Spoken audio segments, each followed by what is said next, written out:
Selamat tengah malam Casey dan juga para pendengar Misteri Jam 12. Nama saya Fahmi. Saya ingin ketengahkan pengalaman berkenaan dengan nenek saya yang tinggal bersama dengan saya. Nenek saya Casey bernama Fatiah, Hajah Fatiah. Beliau dah nyanyuk.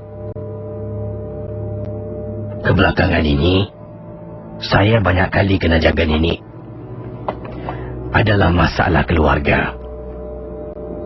Saya kadang-kadang rasa bosan sebab tak dapat keluar bersama dengan kawan-kawan walaupun pada hujung minggu.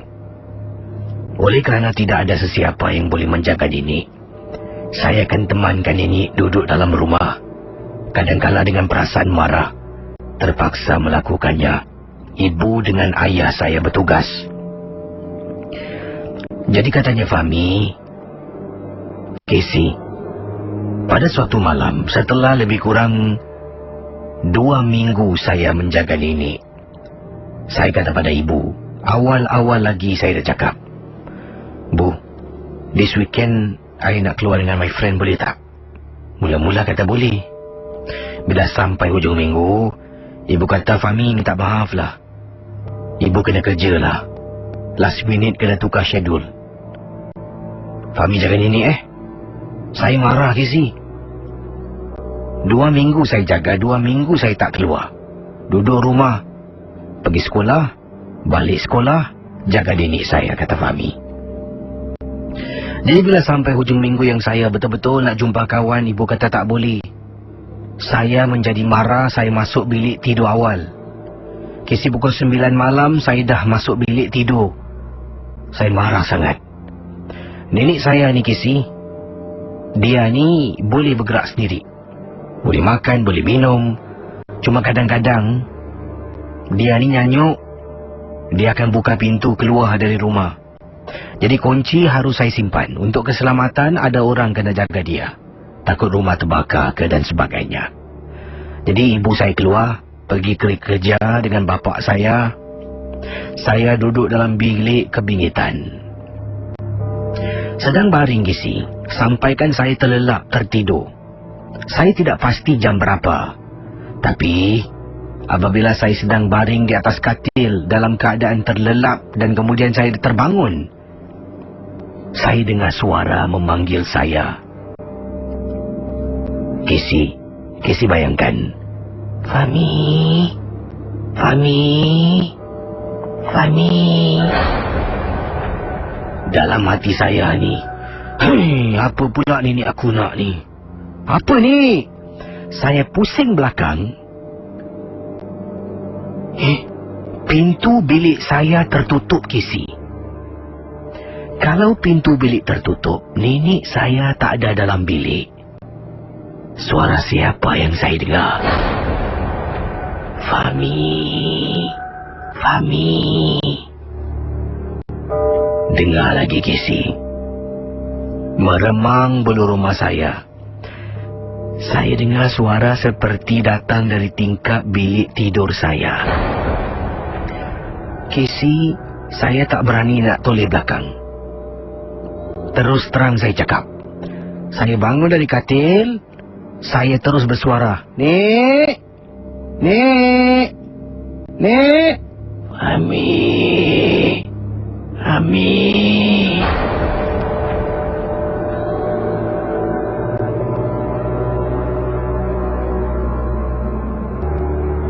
Jadi pendengar Ria 897, beberapa kali saya panggil nenek saya, Nek, Nek.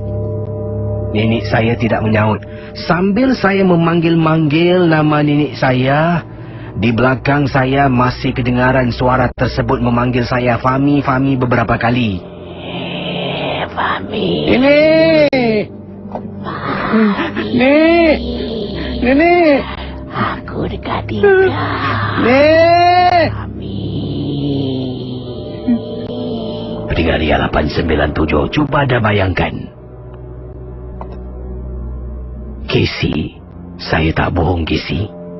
Nenek saya yang saya katakan nyanyuk, Saya buka pintu, berdiri depan pintu bilik saya, sedang membaca surah. Surah Al-Baqarah, ayat yang pertama. Alif Lam Mim. Kisi, nenek baca, Kisi. Saya lari, duduk di ruang tamu. Saya tengok nenek masih berdiri sedang angkat tangan baca kisi surah. Nek. Kemudian nenek keluar datang dekat saya, duduk tepi saya. Fahmi jangan takut nenek jaga Fahmi. Saya tak tahu sebenarnya apa yang ganggu saya, Kisi. Tapi malam itu menyedarkan saya yang nenek saya sayangkan saya.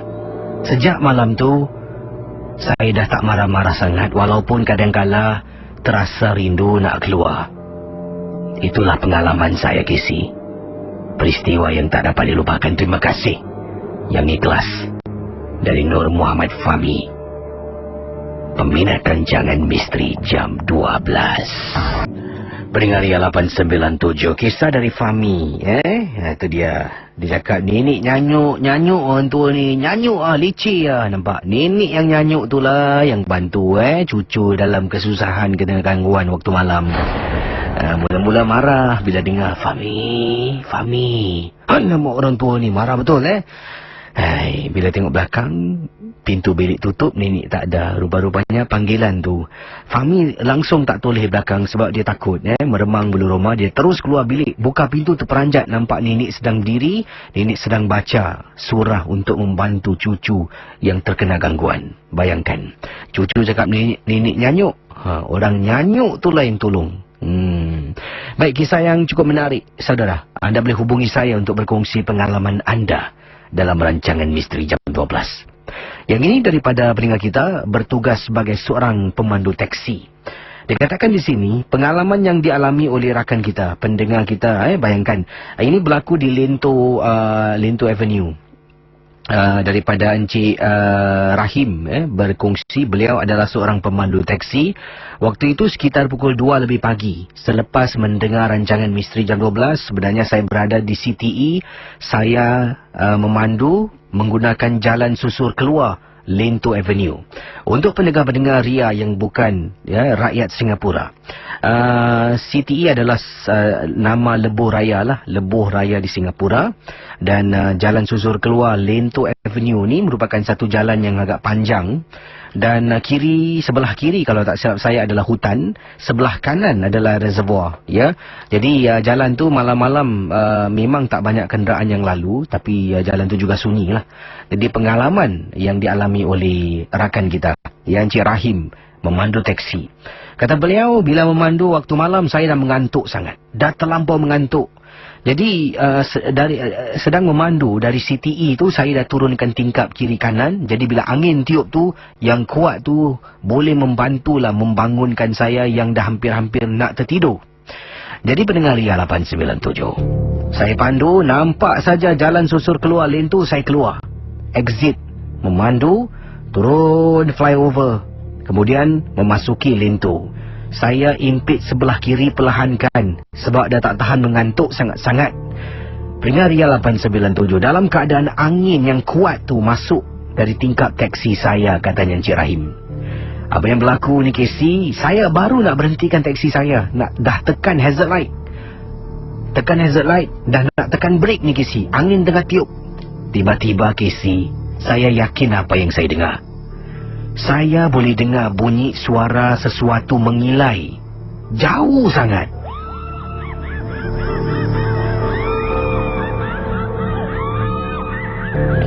Pendengar Ria 897, kata Encik Rahim, bila kedengaran suara hilaian tersebut membuat saya terus menjadi sedar. Terperanjat kisi saya dibuatnya. Saya naikkan tingkap kiri kanan, mata dari mengantuk menjadi segar. Saya masuk balik gear 2 dan gear 3 untuk memecut. Sebab tadi bila saya perlahankan dah masuk gear 1 kisi.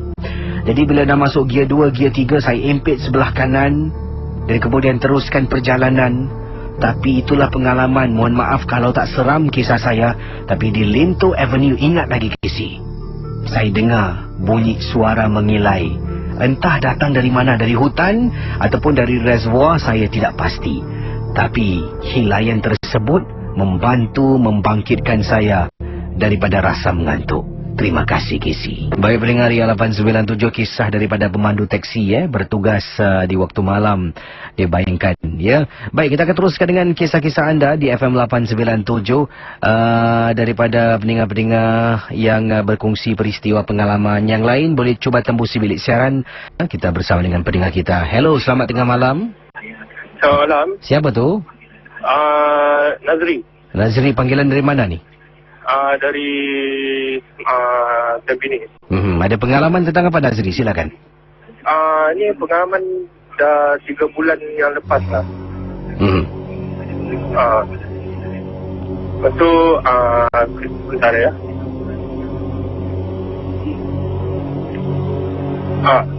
Silakan, Nazri. Okey, 3 bulan yang lepas kat rumah lama saya lah, kat Sembawang. Yang ni nampak bukan saya lah, jiran saya. Lepas tu macam itu hari paginya mak saya tanya saya lah. Dia cakap apa tu, jiran ada nampak apa, ada tangan budak kecil lambai-lambai dekat tingkap bilik mak saya. Lepas tu saya tanya lah, dia cakap kau ada buka tingkap bilik mak? Dia cakap tak ada lah. Pasal tahu saya, pasal jiran saya kat sebelah. Mak saya punya bilik dekat dengan koridor tau. Habis jiran saya, sebelah jiran saya ada memang tingkap selalu buka. Itu time bulan puasa lah, bulan puasa. Jadi jiran anda katakan yang dia nampak ada tangan anak kecil? Jiran saya, okay, saya punya koridor ada macam rumah flat kan, ada macam ada berapa unit kan. Sebelah unit saya ada satu jiran, Cina. Memang selalu tingkap bilik dia memang buka. Okey. Tapi tahu saya jiran saya yang kat sebelah tu tak ada budak kecil. So yang jiran yang saya nampak ni, after the yang sebelah tu lah. Dia rumah India. Pasal lelaki dia selalu pergi kerja dalam pukul 5 lebih pagi. Waktu tu tengah bangun sahur lah. Lepas tu pukul 7 lebih pagi lah, bila saya nak pergi kerja, mak saya cakap jiran saya pergi jumpa mak saya. Dia cakap lelaki dia ada nampak tangan budak kecil lambai-lambai. Lepas tu mak saya cakap, kau ada buka tingkap mak ke? Dia cakap tak ada lah. Itu je lah yang saya macam sampai sekarang lah saya terfikir-fikir lah. Kalau pasal bulan puasa kan semua setan semua dah kena kurung. Tu sebab sampai sekarang lah terfikir-fikir lah. Tentang gangguan nampak budak kecil tu. Terima kasih ya. Ya. Terima kasih kembali, Nas. Baik. Baik, saya akan teruskan dengan kiriman-kiriman di Ria 897. Macam-macam kisah pengalaman yang lain boleh cuba tembusi bilik siaran, boleh hubungi saya ya. Dan saya ingin teruskan dengan pengalaman selanjutnya dalam rancangan Misteri Jam 12. Saudara, minggu depan saya tidak bertugas dan semalam saya telah pun bertanyakan pada anda semua, siapakah anda rasa boleh anda ingin ambil alih tempat saya bertugas ni, mengendalikan Misteri Jam 12 dari 3 Disember. Selama seminggu lah saya tidak bertugas. Jadi ramai yang berikan saranan. Ada yang saranan boleh saya dikatakan boleh masuk akal. Ada yang susah nak saya tunaikan. Antaranya suruh Cik Hasan Salih pula. Kalau Cik Hasan Salih ambil tugas saya rasa Cik Hasan Salih boleh telefon, dia akan cakap, Casey, ada baiknya jangan pergilah itu Jepun. Casey balik dan bertugas kendalikan MJ12 pun cantik. Ya. Ada yang kata kat sini, ada di kata sini Casey panggillah Pak Radin ke Cik Mas Agos ke untuk buat MJ12 macam-macam lah. Tapi ada yang kata yang minta Freda kendalikan MJ12 ya. Ada yang juga kata minta Zan Sofian kendalikan Misteri Jam 12. Ada juga kata suruh Zah Ismail. Jadi ramai yang suruh Zah sebenarnya ya, ramai yang suruh Zah kendalikan Misteri Jam 12. Terima kasih ya. Setiap pandangan, maklum balas anda berikan, saya tidak akan sia-siakannya. Saya akan cuba berhubung dengan bos saya dan harap-harap bos saya ialah dapat memberikan kebenaran, sebab setahu anda, setahu kita semua tahulah, Zah Ismail bertugas dari pukul 6 petang sampai 10 malam. Jadi tengoklah macam mana, sesuatu yang bukan mustahil, boleh, tapi cuma harus mendapat kebenaran daripada Encik Hassan Salih kita. Ada juga kata Abang Ad suruh buat MJ12 Abang Ad dengar pukul 12 dah balik Abang Ad. Jadi terima kasih pada semua. Okey, baik, kita teruskan dengan rancangan Misteri Jam 12. Yang ini daripada kiriman email saya terima. Email ini datangnya daripada seorang rakan pendengar kita yang berasal dari seberang. Dan kisah ini berlaku di Alor Gajah. Alor Gajah di mana saya tak pastilah. Tapi mungkin orang dari Malaysia yang berkongsi. Katanya Rufidah berkongsi pengalaman dan suka mendengar rancangan Misteri Jam 12. Sampai saat ini saya masih belum dapat mendengar rancangan ini secara live. Sebab saya kurang pasti bagaimana caranya. Tapi sebelum saya mula bercerita, bagaimana saya dapat tahu tentang rancangan ini? Apabila saya lungsuri internet lah, mencari filem-filem seram untuk ditonton, tiba-tiba nampak banyak sangat audio-audio kisah seram yang dibacakan oleh Casey. Saya dengar satu, tertarik pada yang satu lagi, tertarik sampailah saya melekat, dan baru kawan saya beritahu ada rancangan live, tapi kurang pasti bagaimana untuk mendengar live. Jadi mungkin kalau anda sedang mendengar Rufida, anda boleh sebenarnya lungsuri sinmsn.com dan di situ boleh carilah Mediacorp Radio Ria 897 FM. Sin ejaannya XIN msn.com Dan satu lagi, anda boleh muat turunkan aplikasi Mi Radio. Anda dengar Mi Radio Ria 897 di telefon bijak anda lah. Baik, kata Rufida, pengalaman daripada orang yang menetap di Alor Gajah, peristiwa yang menakutkan ini diceritakan. Beliau tinggal di sebuah rumah teres 2 tingkat, Jadi rumah teres sebelah ni kosong, dah lama kosong. Dan sebelum ni tidak ada apa-apa, tidak ada apa-apa gangguan, walaupun rumah tu dah lama kosong. Beliau dengan suami dengan anak hidup aman. Sampailah pada suatu hari apabila pihak berkuasa mendapati rumah sebelah yang kosong ni telah pun digunakan oleh seseorang lah, beberapa orang menggunakan rumah tersebut. Jadi pada Rufida kita mengatakan, saya ingatkan Casey, mungkin adalah anasir-anasir ni yang menggunakan rumah tersebut tempat mereka menagih dada lah. Mungkin mereka isap dada ke dan buat benda-benda maksiat lah. Jadi saya pun rasa takut jugalah nanti diapa-apakan keluarga saya. Jadi saya lebih berwaspada. Sampai kan pada suatu hari ini apabila saya berjumpa dengan jiran sebelah di supermarket lah, berdekatan dengan rumah saya di Alor Gajah. Dan inilah kisah yang ingin disampaikan. Jadi katanya Rufidah, jiran saya memberitahu, Fidah, kau tahu tak rumah sebelah kau tu? Jadi, rumah kosong tu tahu, tari, polis datang. Ada budak menagih dada Ada budak buat maksiat kat sebelah. Takut saya. Kau ni? Bukanlah. Jadi Casey, bila jiran saya ceritakan ini, saya tanya dari mana dapat tahu. Jadi dia mengatakan yang anggota polis yang datang memeriksa rumah tersebut adalah bapa saudaranya. Jadi anda nak tahu sebenarnya, rumah sebelah tu sebenarnya digunakan tempat pemujaan sihir. Setelah mendapat tahu, saya menjadi terperanjat. Saya menjadi terkejut, Casey. Saya tanya lagi, Kak Ina ni betul Kak Ina cakap macam ni? Betul, Fida. Takkan aku nak bohong kau. Bapa saudaraku tu polis. Itu hari dia masuk rumah tu lah. Macam-macam benda dia nampak. Yelah, nampak lilin, nampak tempat bara. Tapi orang tu sekarang polis tengah cari sebenarnya. Tak apalah Kak. Saya balik rumah. Saya berdiri depan pintu sambil menjeling rumah sebelah yang kosong tu, Casey. Tengok tak ada apa-apa. Tak apalah. Masuk dalam rumah, masak. Malam hari, bila kita cakap tentang rumah teres, Casey, Tembok rumah saya, katanya Rufidah, dengan tembok rumah sebelah kita berkongsi. Saya ni sedang menonton TV bersama suami, anak dengan saya. Kami seramai 4 orang, anak saya 2 orang, duduk di sofa ruang tamu menonton televisyen. Tiba-tiba bunyi sebelah orang bertukang pada waktu malam. Mana malam-malam hari, Casey? Pukul 9 lebih malam, bunyi orang ketuk. Rumah sebelah ni rumah kosong. Suami saya tegur, awak tengoklah kat sebelah ni. Tengoklah, ni mestilah ni Madrak ni, kata suami saya. Ni saya telefon polis. Saya dah tahu dah kisi rumah sebelah ni.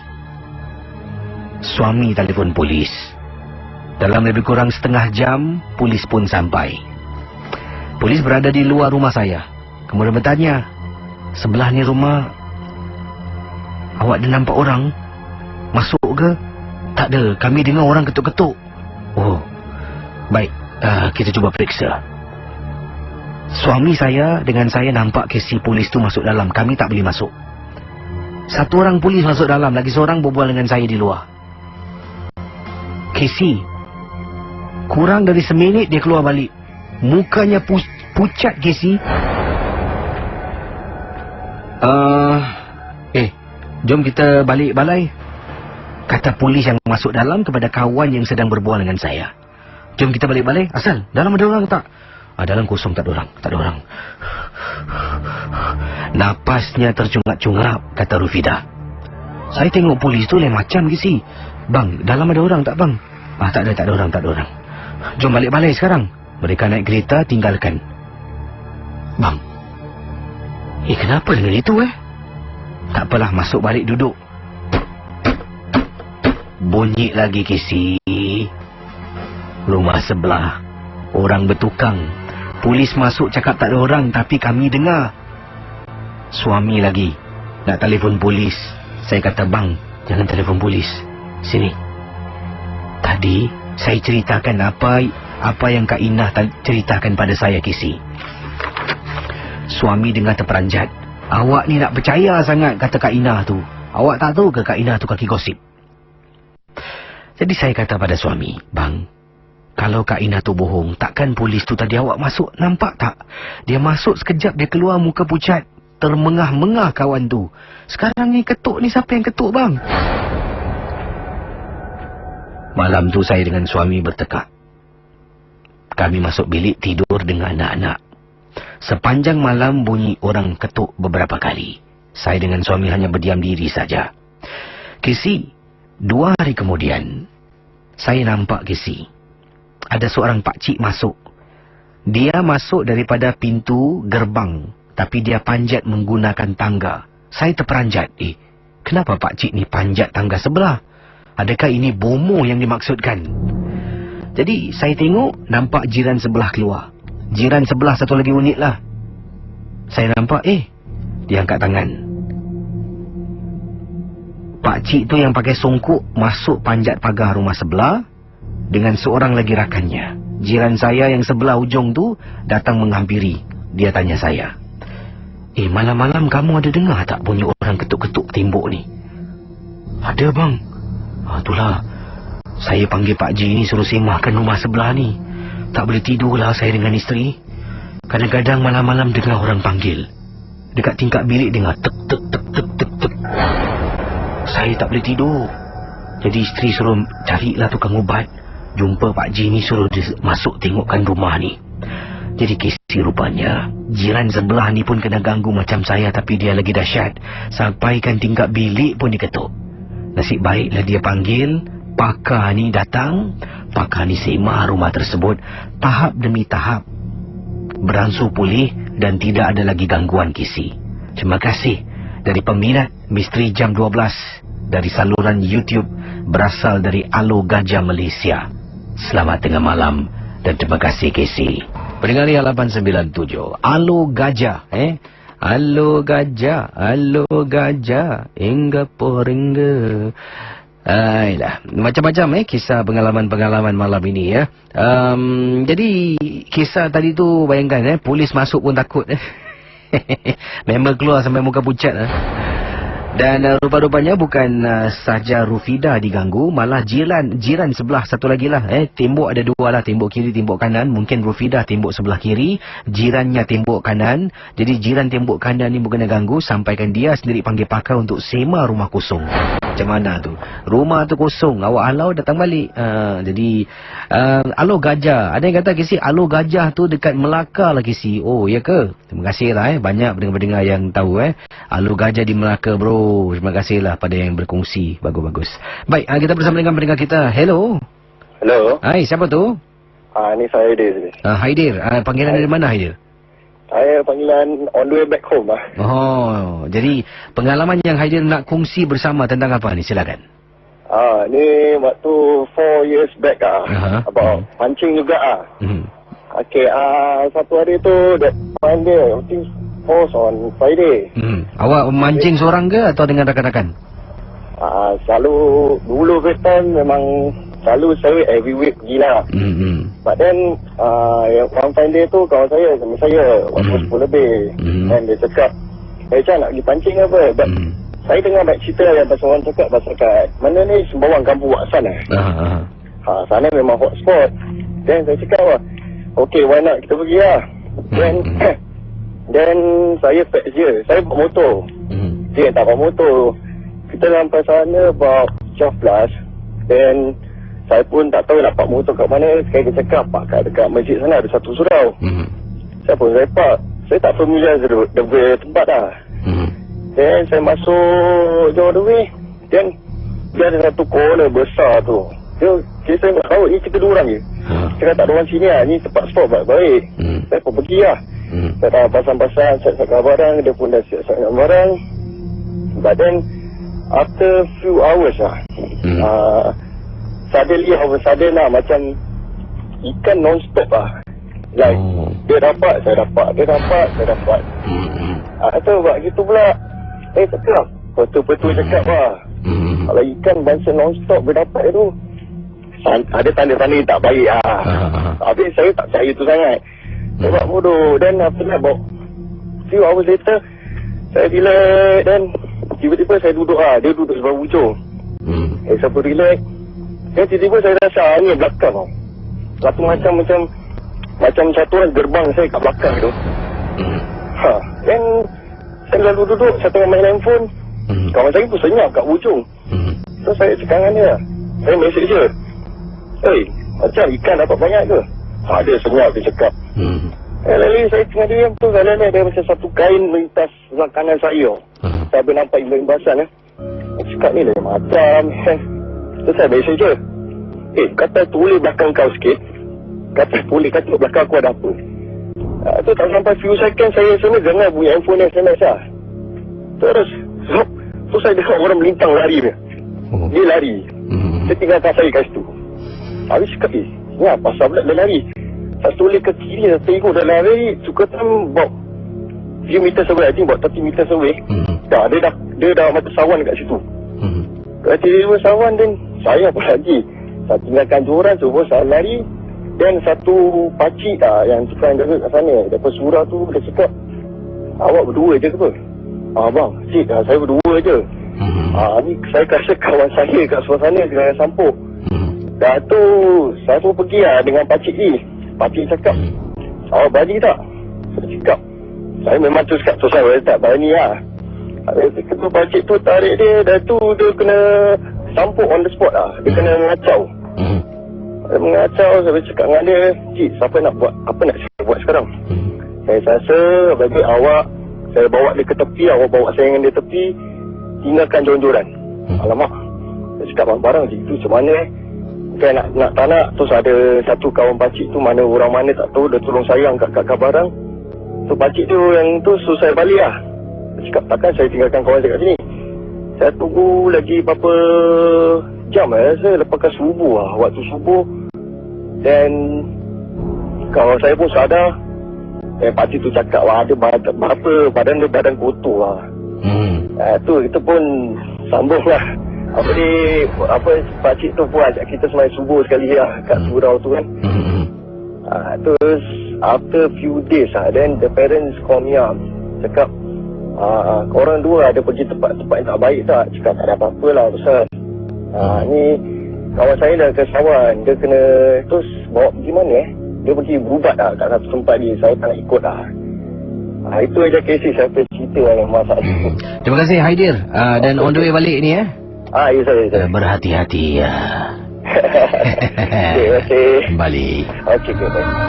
Baik saudara pendengar Misteri Jam 12, saya akan berehat seketika dan akan saya kembali dengan pengalaman-pengalaman anda sebentar nanti. Tapi sebelum saya akhiri segmen yang pertama Misteri Jam 12 ini, saya tertarik dengan kiriman yang saya terima di sini ya. Daripada pendengar kita yang bernama mana ni tadi? Ana berkongsi pengalaman beliau dan katanya Ana, kisah ini berlaku di salah sebuah, macam mana nak cakap ya, di salah sebuah tempat di Singapura, iaitu khususnya tempat beribadah di Singapura. Saya terperasan ada seorang lelaki ni solat maghrib. Saya ni berada di tingkat atas lah, tempat ruang solat wanita. Jadi bila saya tengok bawah, sebenarnya saya menjenguk bawah nak tengok suami saya ni dah habis solat ke belum. Saya ternampak tahu ada seorang lelaki dan terdengar dia sedang solat, waktu itu solat isyak seorang diri, tetapi dia baca kuat seperti dia sedang solat berjemaah sambil dia mengaminkan sekali. Entah macam mana anak saya yang solat dengan saya minta saya dukung. Saya dukung nak tengok baba dia lah, itu suami saya lah. Saya pun dukung anak saya. Kemudian anak saya terus perhatikan lelaki yang sedang solat seorang diri. Anak saya renung dan tengok. Kemudian anak saya tanya soalan, "Mami, tu siapa tu?"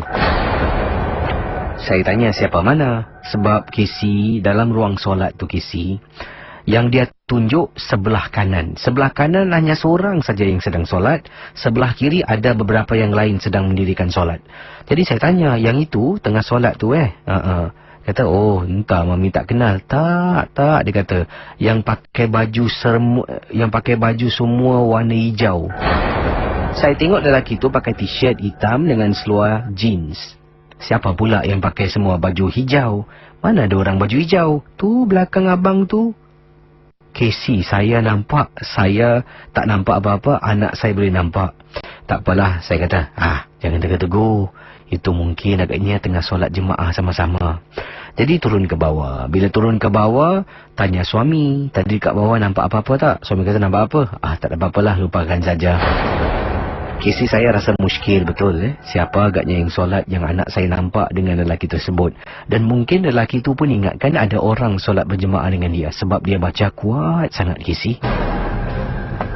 Kisah-kisah yang anda dengar merupakan misteri Jam 12.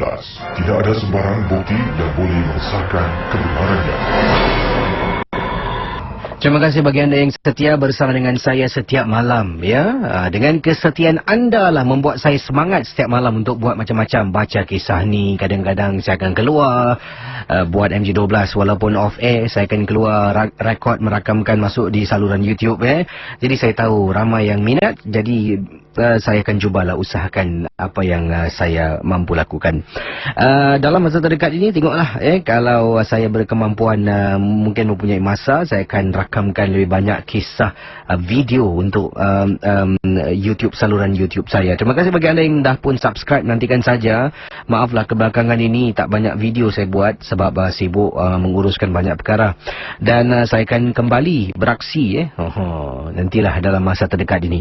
Minggu depan saya bercuti selama seminggu dan harap anda semua bak ketua putih behave melayanilah siapa jua yang dipilih. Tapi jangan khawatir, saya akan berikan saranan anda. Ramai memilih Zah Ismail untuk mengendalikan MG12.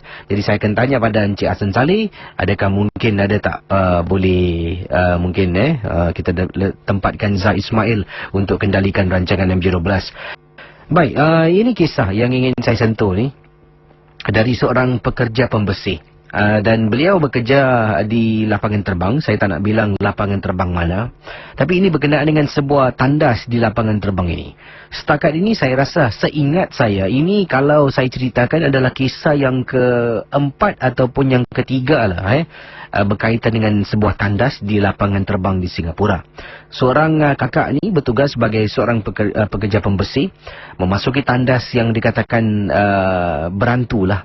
Jadi bila dia masuk, dia mop lantai tandas tersebut. Sebelum tu dia periksa tandas tu memang kosong, tidak ada orang. Sedang dia mengemop lantai. Ini daripada kiriman SMS Kak Mai berkongsi pengalaman beliau. Sedang kakak mop lantai Casey, dalam tandas yang ramai pekerja airport tahu, budak-budak airport tahu, tandas ni adalah tandas berantai. Ya, arti kata lain berantulah. Jadi sedang bila kakak masuk dalam, kakak akan periksa, kakak akan bersuara tanya ada sesiapa di dalam tak. Sebab nanti takut dah mop, orang nak keluar, habis kena mop balik. Jadi di luar kakak letak papan tanda, toilet under cleaning, no entry.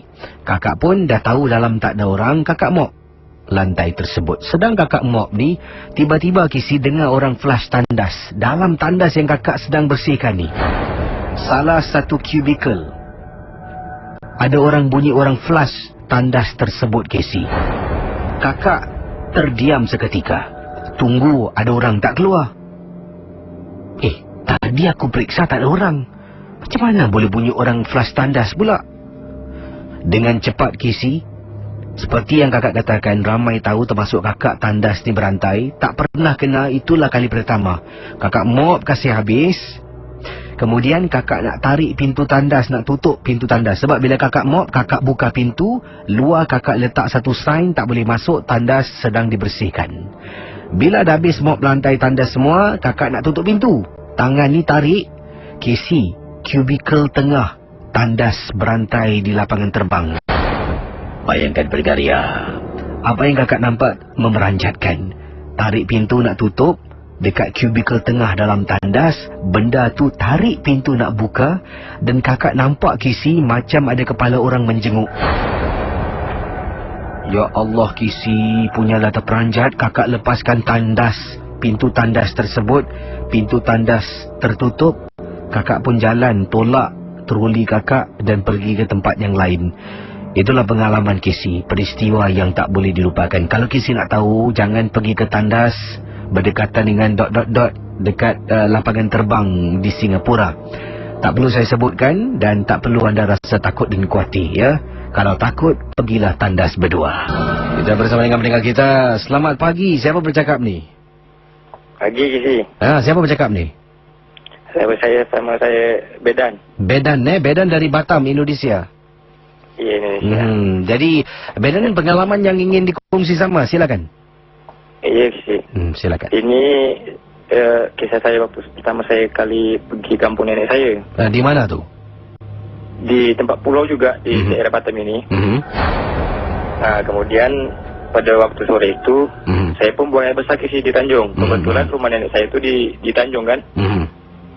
Dan saya tak tahu kalau di Tanjung itu ada kuburan Casey. Ini Tanjung Balai Karimun? Bukan, di Tanjung Pinang. Pulau juga. Oh, pulau lah. Ini Kepulauan Riau. Pulau lah. Okey. Kepulauan Riau. Silakan. Jadi malam itu Casey, saya tak tahu juga kenapa tiba-tiba saya terbangun Casey kan. Kami tidur bertiga Casey soalnya. Yang heran dia pada malam itu saya sendiri yang bangun. Kemudian itu, di saat mata saya jelek, di samping tingkap itu ada perempuan nangis minta tolong Casey kan. Apalagi saya takut lah. Saya nak keluar pun takut. Saya tak tahu itu rezeki atau musibah. Kemudian saya kejut kawan saya Casey. Yang saya heran kawan saya itu tak nak bangun. Udah saya kasih apa ni, saya kejut lah pokoknya. Saya tampar pipi dia pun dia tak sadar juga. Kemudian saya bingung lah, suara itu makin selalu makin dekat. Suara itu makin selalu makin dekat. Kayak saya rasa itu apa ni, kayak ibu-ibu gitu. Ibu-ibu nangis minta tolong sama saya. Oh, jadi anda dengar, anda lihat lah, nampak wajah. Saya tak nampak Casey, tapi cuma saya cuma dengar Casey. Oh, jadi dia minta tolong, pertolongan apa itu? Pokoknya dia minta tolong lah, nangis-nangis kan. Nangis-nangis minta tolong. Saya pun dah takut lagi sih, dah malam kira-kira jam 1 kejadian itu. Kemudian itulah, saya pun baca-baca doa juga kan. Saya pun tak keluar takut sih. Jadi waktu suara itu hilang, saya terdengar pula, apa tu, kayak burung terbang gitu, kisi, semacam burung terbang kan.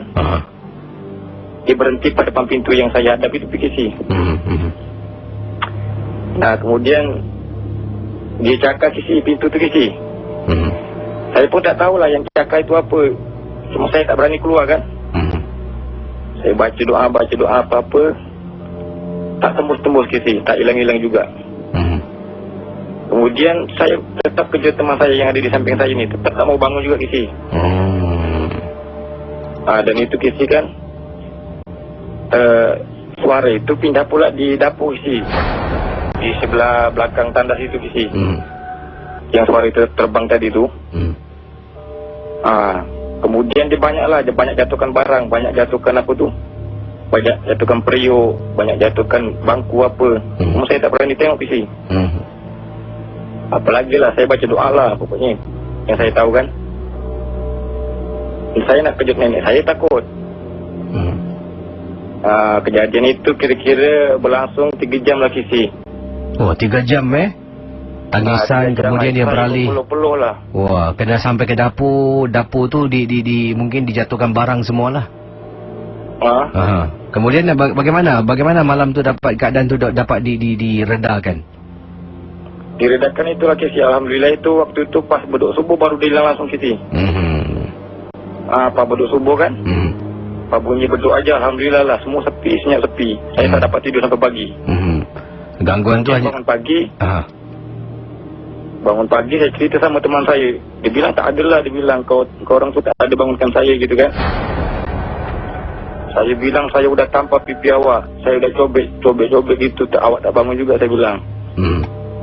Saya nangis-nangis malam tu kisi, betul-betul kisi, saya betul-betul takut malam itu. Semua kejadian yang pernah saya alami waktu itulah, kayak orang Melayu bilang tu keberah. Itulah kisi yang pengalaman saya yang dapat saya ceritakan kisi. Terima kasih sekali lagi. Namanya siapa ni? Bedan kisi. Bedan ya. Terima kasih Bedan. Ya. Iya, sama-sama kisi. Terima kasih. Waalaikumsalam warahmatullahi. Itu dia rakan kita dari Batam, Indonesia. Apabila dia pergi ke rumah saudaranya ya di salah sebuah kawasan Kepulauan Riau, Tanjung, yang katanya terkena gangguan. Benda tu beralih ya. Sebenarnya daripada ruang tamu terkena gangguan, dia beralih tingkap, beralih sampai ke dapur, kedengaran suara minta tolong tengah-tengah malam. Saudara, cakap tentang tolong ni, ada satu kisah yang ingin saya bacakan. Bayangkan pendengar Ria 897, seorang jejaka balik kerja pukul 1 pagi. Kemudian sesuatu berlaku. Saya kembali selepas ini. Pendengar Ria 897, ketika kejadian ini berlaku, diceritakan oleh rakan kita yang bernama Hamril berkongsi peristiwa. Beliau berkongsi pengalaman yang menakutkan ini berlaku. Beliau balik dari tempat tugas sekitar 1 pagi. Waktu itu hujan lebat. Saya ni sebenarnya dari tempat letak kereta, nak pergi ke kulung blok rumah saya. Jadi dalam keadaan hujan selebat-lebatnya ni, saya dah basah kuyup. Bila menunggang motosikal setengah jalan sampai kawasan rumah saya di Sengkang, hujan turun dengan cepat. Saya sampai tak sempat nak turun lagi pun. Rumah saya dah dekat. Nak turun untuk tukar ringkut, tak apalah. Dalam hati, teruskan perjalanan. Nanti balik rumah mandi aja. Jadi saya pun letak motosikal di lantai 1, tempat meletak kereta bertingkat. Turun saja daripada motosikal, saya buka helmet. Saya lap tangan saya yang basah, lap tempat duduk motosikal. Kemudian saya menuju ke arah sheltered walkway, tempat pejalan kaki yang berbumbung.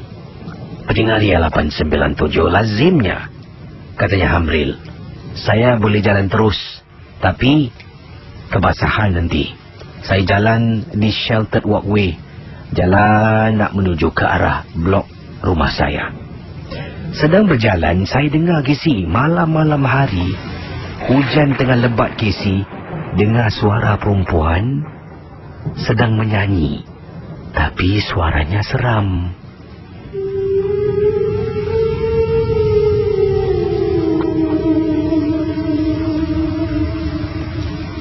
Pendengar Ria 897, bayangkan, katanya Hamril, saya berjalan. Pada mulanya suara nyanyian tersebut tidak sekali menakutkan saya. Saya ingatkan mungkin orang tingkat 2, tingkat 3 ataupun orang di bawah blok yang saya tak nampak sedang menyanyi. Saya pun buat bodoh, saya jalan. Tapi yang menghairankan, walaupun saya dah berjalan jauh, suara itu masih kedengaran, Casey. Suara tu tetap jauh, tetapi ia tidak luput dari pendengaran saya. Bayangkan pendengar Ria 897. Saya menuju ke arah lift, tekan butang lift. Lift turun tingkat 1, pintu terbuka. Saya masuk dalam, pintu lift tutup. Saya tekan rumah saya tingkat 10. Dalam perjalanan naik ke atas, masih dengar suara yang mendayu-dayu lagi, Casey. Astaghfirullahalazim. Benda ni kok aku balik ke? Kata saya dalam hati. Lift sampai tingkat 10 saya keluar. Dah tak ada suara tu. Alhamdulillah. Saya nak keluar dari lift.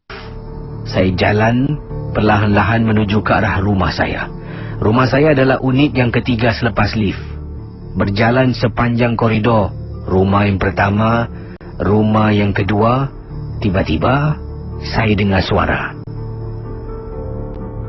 Hamril. Ya Allah, Cik Jah, terkejutkan saya je. Cik Jah ni adalah makcik yang tinggal seblok dengan saya, jiran sebelah saya lah. Jadi dia menegur saya terperanjat. Dia dekat tingkap, sedang pegang tingkap besi tu. Sambil dia tengok saya, Hamril, saya tersintak. Saya kata, Cik Jah, takutkan saya aja. Apalah Cik Jah malam-malam belum tidur? Amril, kau bawa kawan balik, Amril. Saya terdiam, Casey. Masih berdiri depan tingkap rumah Cik Jah. Saya pusing belakang tengok. Cik Jah ni jangan main-main lah. Aku nampak kawan kau kat belakang. Astaghfirullahalazim. Lebih baik aku tutup tingkap. Cik Jah, Casey, betul-betul tinggalkan depan tingkap dia. Tutup tingkap dia depan saya, Casey. Meremang belur rumah saya. Nak masuk dalam rumah ni fikir 2 kali. Dah buka pintu, tolak pintu. Macam mana ni Saya diri depan pintu, baca ayat kursi sekali. Beri salam, langkah kaki kanan. Masuk dalam rumah, pusing belakang, tak nampak apa-apa. Tapi tetap rasa seram sejuk. Tutup pintu, masuk tandas, ambil wuduk, Casey, nak hilangkan rasa takut. Kemudian buka lampu ruang tamu, lampu dapur. Alhamdulillah tidak ada apa-apa mengganggu dan masuk dalam rumah saya. Terima kasih, Casey. Kisah-kisah yang anda dengar merupakan misteri jam 12. Ada kiriman mesej yang saya ingin bacakan di sini. Saya terima daripada pendengar-pendengar yang kirimkan SMS. Dari Amira, selamat tengah malam, Casey dan pendengar Ria. Inilah kisah saya. Saya ada camp sekolah pada bulan September yang lalu. Lelaki harus tidur di bilik di bawah, sementara pelajar-pelajar perempuan tidur di bilik yang terletak di tingkat 3. Saya pun tak tahu kenapa kami tidak boleh tidur di bilik yang terletak di tingkat 2, bukan di tingkat 3, kata beliau lah. Jadi mengasingkan pelajar lelaki dengan pelajar wanita. Pada hari pertama, kami ada banyak sangat aktiviti seperti rock climbing, flying fox, dan juga katanya kami ada camp di situ sangat lewat sampai pukul 9:30 malam. Kami sebenarnya harus sampai di bangunan tersebut pada 7.30 malam. Leader ataupun trainer kami marah Casey. Kami sampai, mandi dan makan. Makanan ringan lah, iaitu light supper. Saya dan kawan baik saya sempat tanya satu trainer yang berbangsa Melayu lah, yang bernama Maya. Dan trainer saya yang bernama Maya ni katanya, kenapa kami tidak boleh tidur di bilik terletak di tingkat 2? Bertanya kepada beliau. Dan trainer pun menjawab soalan saya dan kawan baik saya. Kalau Amira dengan Siti nak tahu, pergilah duduk di tangga tingkat 2 tu. Kau duduk sekejap, nanti kau tahulah apa yang berlaku. Semasa trainer semua di kantin, okeylah, malam ni kami pun anggukkan kepala kami dan pergi ke bilik kami di tingkat 3. Jam menunjuk pukul 12 katanya. Siti kata mengajak saya ke tingkat 2 yang disebut oleh trainer. Kami berdua pergi ke sini, bayangkan. Jadi sebenarnya untuk pengetahuan sekali lagi ya, di bangunan tu ada beberapa tingkat. Jadi pelajar lelaki biliknya tingkat 1, pelajar perempuan bilik mereka tingkat 3 lah. Yalah, kalau pelajar perempuan tingkat 1, nanti lelaki lalu lalang kat depan kan. Tak habis nak lalu lalang depan bilik perempuan. Jadi untuk sebab keselamatan dan privasi lah, jadi mereka tempatkan pelajar wanita biliknya tingkat 3 bukan tingkat 2. Jadi inilah persoalan yang ditanya oleh pendengar kita ni. Kenapa agaknya ditanyalah pada instruktor kenapa agaknya tak digunakan bilik di tingkat 2 sampai kena naik tingkat 3, penat lah. Jadi katanya, kalau kau nak tahu, kau pergilah duduk dekat tangga tingkat 2. Inilah yang dilakukan oleh pendengar kita pada malam tersebut. Jadi mengatakan malam ni jam menunjukkan pukul 12, Siti mengajak saya ke tingkat 2 disebut oleh trainer kami. Saya tak rasa sedap, tapi dia tarik tangan saya dan turun tangga dan duduk dekat kawasan yang disebutkan. Apabila sudah sampai di tingkat 2, dalam masa 5 minit, begitulah, saya dengar sesuatu. Seperti ada suara mengilai. Dan ternampak dari jauh, seperti ada sesuatu sedang bergerak, merangkak. Ya Allah Casey, tidak hingga 5 minit. Tak sampai 5 minit pun Casey, sudah terasakan sesuatu yang menakutkan. Jadi kami pun lari, tinggalkan tempat tu. Ringan pula kaki saya untuk lari. Saya pusing belakang, kata beliau. Ya, bila saya pusing belakang, nampak seperti ada orang. Muka sama macam kawan saya. Tetapi mungkin kawan saya, tidak mungkin kawan saya lah. Satu lagi adalah makhluk yang menyerupai rakan. Saya tidak tahu mana kawan saya pergi, kata beliau. Kemudian kiriman anda tergantung setakat di sini Tapi apa yang kita tahu tentang tingkat 2 itulah kenapa tidak ditempatkan dormitory di tingkat 2 atas sebab-sebab gangguan awal tadi. Hello, selamat pagi Ria. Siapa tu? Ya, ada siapa ni? Ya, saya siapa ni? Saya tak dengar suara Cik Mina. Cakap kuat sikit boleh? Cik Mina, ada apa Cik Mina? Apa dia? Cik Mina ada kisah tak? Hello? Ada pengalaman?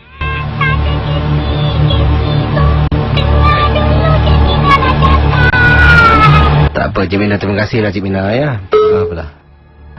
Terima kasih saudara. Kita jumpa di lain kesempatan. Selamat tengah malam. Terus bersama Ria Insomnia. Bye-bye. Misteri Jam 12.